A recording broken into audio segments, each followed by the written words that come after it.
que tu parles dans ton église, n'est-ce pas qu'il n'y a pas de changement? Dis-lui que Dieu me dit dans sa parole que j'y arriverai. Le problème c'est le temps, ça ne me regarde pas. Il est le maître de temps et de circonstances. Il est l'alpha et l'oméga. Alléluia. Il est le début et la fin. Ça savez, dans l'alphabet, il y a la lettre A jusqu'à Z. Peut-être toi, peut-être c'est la lettre A, mais si Dieu a dit que tu arriveras à la lettre Z, tu y arriveras. Peut-être tu es déjà arrivé à la lettre L, mais Dieu t'accompagne dans ces chemins. Tu y arriveras. Ce paralytique est resté longtemps. Les gens se moquaient de lui, mais il est resté là. Reste dans la présence de Dieu. Reste dans la parole de Dieu. Que personne ne te trompe. Pas de mauvais conseils.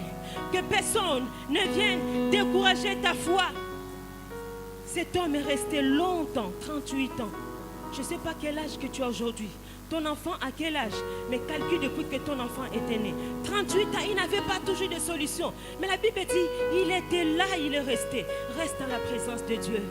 Reste là, cherche Dieu. La Bible dit, vous me chercherez, vous me trouverez. Si vous me cherchez de tout votre cœur, cherche Dieu dans tout ce que tu fais, tu y arriveras. Cet homme est resté là.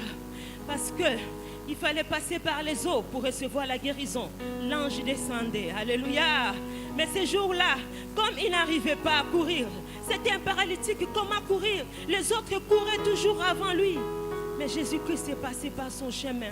Un jour, il lui a dit, lève-toi, prends ton lit et marche. Et c'était la solution à ses problèmes. Il a oublié la souffrance des 38 ans. Tu oublieras la souffrance de ta jeunesse. Alléluia. Tu oublieras la souffrance de ta jeunesse. Parce que Jésus-Christ que tu as accepté, il est tout pour toi. Lorsque vous serez arrivés, Dieu parle avec assurance. Le problème c'était, je vois dans cette phrase deux choses qui me touchent. Lorsque vous serez arrivés, lorsque vous entrerez, je vois un problème de temps. Il y a le temps. Lorsque vous serez arrivés, lorsque vous entrerez. Dieu voit déjà que vous allez arriver. Mais les enfants d'Israël étaient là où ils étaient. Alléluia. Ils étaient encore là où Dieu est en train de dire, mais Dieu le voit déjà là où il devait arriver. Tu te vois encore comme une faible femme aujourd'hui. Tu te vois encore comme un faible homme aujourd'hui. Mais Dieu voit de loin que tu es un grand homme. Tu es une grande femme et tu y arriveras. Tu proclameras la gloire de Dieu. Tu proclameras que le Seigneur Jésus est sauveur. Alléluia. Il y a un problème de temps. Dieu voyait déjà ce qu'il avait prévu. Dieu sait ce qu'il a prévu pour toi. Dieu le sait. Lorsque vous serez arrivés, Dieu le voit des gens dans une gloire qu'eux-mêmes ils ne connaissaient pas. Dieu te voit dans une gloire où tu ne connais pas. C'est pour cela que si tu fais seulement l'erreur, comme si tu commets seulement une erreur de l'abandonner, tu vas tout rater parce qu'il sait ce qu'il a prévu pour toi.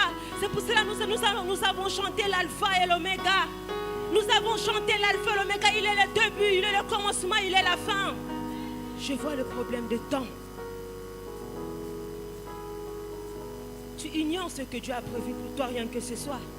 Tu ignores ce que Dieu a prévu pour toi rien que demain. Le temps lui appartient. Plusieurs fois nous arrivons à nous décourager. Pendant que Dieu a prévu de bonnes choses, de grandes choses devant nous devant. Imaginez que j'ai laissé une grosse voiture à Niali. Je te dis, tiens, quand tu vas arriver à Niali, mais toi tu dis, mais il y a le soleil, je suis fatiguée, je n'ai pas mangé depuis le matin, je ne peux pas arriver à Niali. Mais non, mais s'il y avait la voiture, pourquoi tu ne l'as pas amenée ici? On n'a pas de questions à poser à Dieu. Il est notre créateur, il fait toutes choses pour notre bien. Nous, ce qu'on peut faire, c'est de lui obéir selon sa parole. Alors si tu crois à ce que je te dis, va à Niali, je te donne même les clés de contact, va à Niali, tu vas trouver une voiture si tu y vas. C'est ça le problème. Il y avait un problème de temps et le problème d'arriver. Alors la personne qui doit arriver, elle doit marcher. Toi tu ne veux pas marcher, tu veux arriver. Oh! Alléluia! Tu ne veux pas marcher, mais tu veux arriver. Comment tu peux arriver sans marcher? Dieu dit, quand vous allez entrer, comment tu vas entrer sans marcher? C'est ça notre problème aujourd'hui. Nous ne voulons pas marcher, nous voulons seulement arriver. Et comme nous ne voulons pas marcher, cela nous empêche de voir ce que Dieu dit pour nous. Cela nous empêche de croire à ce que Dieu dit pour nous. vous serez arrivés. Dieu te dit de marcher. Comment tu peux marcher? C'est par la foi. La Bible dit, sans la foi, il est impossible de lui être agréable. Parce que les enfants d'Israël devaient croire à ce que Dieu avait dit. Ils étaient encore au point A. Ils devaient arriver au point Z. Donc Dieu a dit, il fallait faire quelque chose pour arriver. Alléluia. Frère Constant, viens. J'appelle le frère Constant. Vous voyez comment il marche pour arriver jusqu'à chez moi? Alléluia. Il s'est levé quand je l'ai appelé. Il a entendu la parole que je lui ai dite. Tu peux retourner. Le Seigneur te bénisse. Les enfants d'Israël, ils ont entendu ce que Dieu a dit. Ils devaient faire une seule chose, c'était de marcher. Dieu t'interpelle ce matin, il veut que tu marches. Tu marches par la foi. Écoute la parole de Dieu. La Bible dit la foi vient de ce qu'on entend. Et ce qu'on entend vient de la parole de Dieu.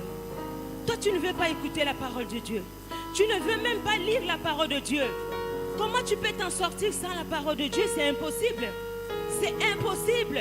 Moi que vous voyez devant vous, c'est grâce à la parole. Chacun de nous a des difficultés. Chacun de nous a ses épreuves. Si je vous dis mes problèmes, vous allez ouvrir grandement mes yeux. Oh, tu as aussi des problèmes. Mais oui, il n'y a que Dieu qui n'a pas de problème. Tant que nous sommes ici sur cette terre, nous avons tous des problèmes. Nous aurons tous des problèmes. Mais je me lève le matin, je lis la parole de Dieu, je confesse que j'y arriverai. Parce que je crois à la parole de Dieu. Je crois à celui qui m'a appelé. Alléluia. Il y a un prédicateur qui a eu un problème un jour. Sa femme a accouché. Et quand la femme a accouché, elle est restée paralysée. On peut dire, mais c'est bizarre. Hein? Comment lui qui prêche, qui prie pour les gens qui sont guéris, et sa femme qui accouche, et voilà, elle reste paralysée. Qu'est-ce qui s'est passé? Où était son Dieu? Il permet certaines épreuves pour sa gloire. Il permet certaines épreuves dans nos vies pour nous approcher de lui, pour nous faire croire que pour nous faire totalement confiance, pour nous faire grandir dans la foi. Alors cet homme était embêté parce qu'il fallait s'occuper du bébé. Le matin, la femme ne pouvait rien faire, c'est aussi lui qui devait s'occuper de sa femme, faire la toilette de sa femme. Alors ce matin-là, il a fait la toilette de sa femme, il a arrangé sa femme. C'était fini, il a laissé la femme au lit comme d'habitude. C'était maintenant une habitude, la femme restait au lit. Il fallait lui apporter le repas et tout. Et pendant qu'il a soigné la femme, il est parti s'occuper du bébé. Et là où la femme était restée, il a pris la Bible. Il a commencé à lire la Bible. Et ce jour-là, il lit un verset qui dit, le Seigneur est ma force. Le sujet de mes louanges. Le Seigneur est ma force. Et d'habitude, il lisait, il passait. Il disait, mais ces jours-là, c'est pour ça que la Bible dit que ce livre de la loi ne s'éloigne point de ta bouche. Méditez-le. Alléluia. N'est pas seulement une habitude de faire passer les pages comme ça, mais il faut rester sur un verset en train de méditer ce que Dieu veut t'enseigner ce jour-là. Elle est restée là-dessus, en lisant profondément. Le Seigneur est ma force. Elle réalisait, mais si le Seigneur est ma force, mais Dieu peut tout, mais je peux m'élever, je peux marcher. Elle était dans la chambre couchée. Le mari disait que quand j'ai fini de s'occuper du bébé, j'irai faire à manger pour ma chérie. Quand il était là en train de faire le soin pour le bébé, la femme qui lisait le Seigneur est ma force. Elle réalisait le Seigneur est ma force. Mais si elle est ma force, je peux marcher. Mais si elle est ma force, je peux marcher. Elle ose de mettre le pied, mais je peux marcher. Elle croyait que c'était juste pour oser. Mais la parole de Dieu qui lisait prenait place dans son cœur.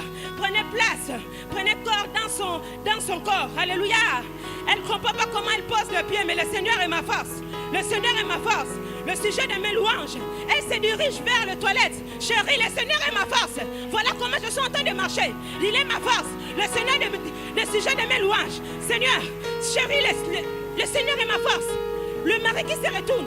Mais oui, le Seigneur est ta force. Qu'est-ce qui s'est passé? On ne l'a pas imposé les mains. Alléluia. On n'a pas chassé les démons. Alléluia. Mais elle a lu la parole de Dieu. La parole de Dieu a donné vie. La parole de Dieu a donné vie à ses pieds. Alléluia. Elle a réalisé cette parole. Écoute la parole que Dieu te dit. Tu y arriveras. Confesse-le tout le matin. Tu y arriveras.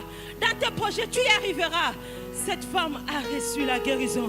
Écoutez, Le Dieu multisystème, pendant que son mari priait pour la guérison des autres, mais Dieu voulait enseigner autre chose dans cette famille. Dans ta situation, Dieu veut te donner une leçon.